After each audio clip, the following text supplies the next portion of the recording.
రేపల్లెలో అర్ధరాత్రి 2 గంటలకు మంత్రులు అనగానే గొట్టిపాటి వరద ప్రభావిత ప్రాంతాల్లో పర్యటన 3 రోజులుగా కురుస్తున్న భారీ వర్షాలతో ఇబ్బంది పడుతున్న ప్రజలను రాష్ట్రం ప్రభుత్వం అన్ని విధాలుగా ఆదుకుంటోంది.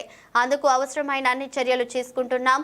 తక్షణ సాయాన్ని అందించేందుకు మంత్రులు ఉన్నతాధికారులు సంసిద్ధంగా ఉన్నాం. వరద ప్రాంతాల్లోని ప్రజలు ఎలాంటి ఆందోళన చెందాల్సిన అవసరం లేదు.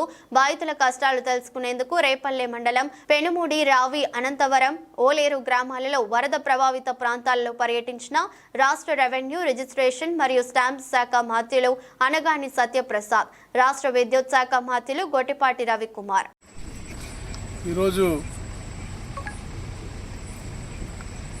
అకాలంగా కురిసిన వర్షాలు అలాగే మనకు వచ్చినటువంటి డిప్రెషన్ కారణంగా పైన పడినటువంటి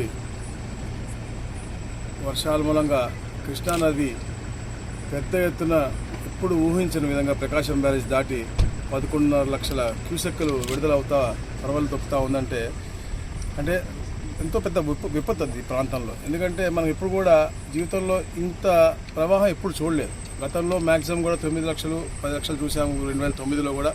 అప్పుడు కూడా ఎంత కష్టపడినప్పుడు కూడా బ్రీచులు చాలా పడి రేపల్లంతా కూడా ముంపుకు గురైంది. కానీ ఈ రోజున ఒక దార్శనికుడు, మంచి ముఖ్యమంత్రి, 74 సంవత్సరాలు కూడా యువకుడిలాగా పనిచేస్తూ ఈ రోజు రాత్రి 1:39 అయింది. ఇప్పుడు కూడా కలెక్టర్ ఆఫీస్లోనే ఉండి అన్నీ కూడా పర్యవేక్షించుకుంటూ ఎక్కడ కూడా ఎవరికి ఇబ్బంది కలగకుండా ఉండాలి. ఎందుకంటే ఈ న్యాచురల్ కెలామిటీస్ అనేవి వస్తాయి, మనుషుల్ని ఇబ్బంది పెడతాయి. కానీ అయినప్పటికీ కూడా తీవ్ర ఇబ్బందులు ఉండకూడదు, ముఖ్యంగా ప్రాణ నష్టం ఉండకూడదని చెప్పేసి ఒక మంచి ఆలోచనతో ఆయన పూర్తిగా కష్టపడుతూ ఉన్నారు. అలాగే ఇబ్బంది పడిన చోట్ల సకాలంలో వాళ్ళకి కావాల్సినటువంటి మెడిసిన్స్ కానీ, ఆహార పదార్థాలు కానీ, ముఖ్యంగా ఏదైతే బాధితులు ఉన్నారో వాళ్ళకి ఎలాంటి ఇబ్బంది కలగకుండా ఉండడానికి చాలా అన్ని కూడా కార్యక్రమాలు చేస్తున్నారు. ప్రతి వార్డుకి కూడా, ప్రతి వార్డుకి కానీ, ప్రతి ఒక ఊరికి కానీ ఒక్కొక్క ఎమ్మెల్యేని అలాగే మంత్రులను కూడా నియమించి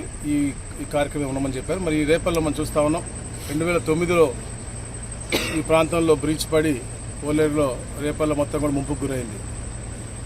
అప్పుడు కూడా మేము చెప్పాం, అప్పుడు పరిపాలకులు ఈ ప్రాంతంలో ఉన్నటువంటి కొన్ని కట్టడాలను తొలగించడం మూలంగా ఈ బ్రీచ్ ఏర్పడింది. ఈ రోజున తెలుగుదేశం పార్టీ కార్యకర్తలు ముఖ్యంగా, అలాగే నాయకులు, పోలీసు వారు, అధికారులు అద్భుతంగా పనిచేసి ఇప్పుడు దాకా కూడా దీన్ని కాపాడుతూ వచ్చారు.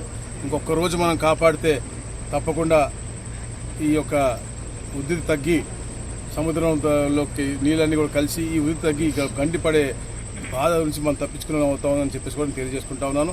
ఈ రాత్రి గడవాలా, రేపు ఉదయం గడిగిస్తే తప్పకుండా ఈ ప్రాంత ప్రజలకు అందరూ కూడా ఎలాంటి నష్టం లేకుండా గట్టెక్కుతామని కూడా తెలియజేస్తాను. రాత్రి అంతా కూడా మేమందరం కూడా, నేను, మా ఎనర్జీ మినిస్టర్ గారు గొట్టిపాటి రవి గారు కూడా రాత్రి అంతా కూడా గస్తీ కాస్తాము.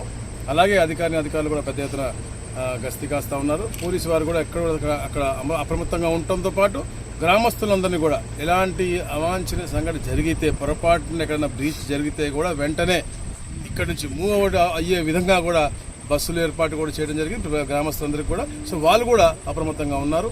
ఇదంతా కూడా కేవలం ఒక దార్శనికత నాయకత్వం కింద నుంచి సాధ్యమవుతుందని చెప్పేసి కూడా తెలియజేసుకుంటా ఉన్నాం.